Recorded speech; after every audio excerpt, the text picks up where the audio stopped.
एक क्षण डोळे मिटा आणि अशी कल्पना करा, आज स्वामी तुमच्या घरी आलेत.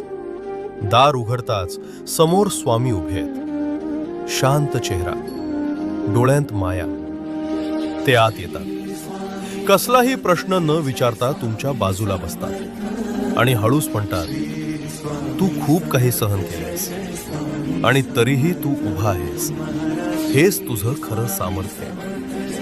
जे तुटलं ते तुला कमकुवत नाही तर शहाणं बनवतं. जे झालं नाही त्यासाठी स्वतःला दोष देऊ नकोस, कारण योग्य वेळ नेहमी योग्य उत्तर घेऊन येते.